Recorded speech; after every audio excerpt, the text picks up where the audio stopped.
Bayangkan 5 tahun dari sekarang, kendaraan listrik yang kita banggakan sebagai solusi lingkungan justru akan menimbulkan masalah di kemudian hari. Baterai akan mati satu persatu. Lalu pertanyaannya, kemana baterai tersebut akan pergi? Perkenalkan, saya Frida Farkia. Penelitian saya berjudul Dinamika Sistem Pengelolaan Baterai Bekas Kendaraan Listrik pada Sektor Formal dan Informal dengan Pemodelan Berbasis Agen. Adopsi kendaraan listrik di Indonesia melonjak sangat cepat, dari sekitar 1.900 unit motor listrik pada tahun 2020 menjadi lebih dari 85.000 unit pada tahun 2023. Tapi baterai lithium hanya bertahan 5-8 tahun, dan sampai hari ini Indonesia belum punya aturan khusus untuk mengelola baterai bekasnya. Yang terjadi, terdapat dua jalur yang saling berdampingan, yaitu sektor formal, perusahaan berizin dan dealer resmi, dan juga sektor informal, pengepul, serta bengkel yang berani membeli lebih mahal dan bergerak lebih cepat.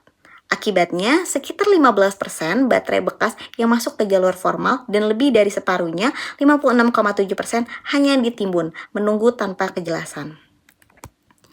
Saya memodelkan sistem ini dengan pemodelan berbasis agen, yaitu setiap pelaku mulai dari konsumen, pengepul formal dan informal, produsen hingga ke operator pembuangan. Saya jadikan sebagai agen dengan aturan keputusannya sendiri.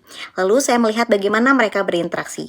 Parameternya berasal dari wawancara dengan 7 pelaku kunci di ekosistem baterai di DKI Jakarta.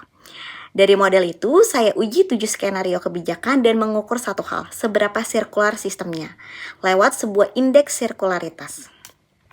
Hasilnya mengejutkan. Kebijakan yang paling sering diusulkan adalah menuntut produsen menarik kembali baterai lamanya, terdengar ideal, tapi dalam simulasi, indeks sirkularitasnya justru turun dari 0,423 menjadi 0,38.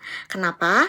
Karena mengumpulkan baterai tidak sama dengan mendaur ulangnya. Baterai yang berhasil ditarik ke jalur formal justru berakhir dibakar di fasilitas pembuangan, tanpa 1 gram material pun dipulihkan. Inilah yang disebut paradoks sirkularitas.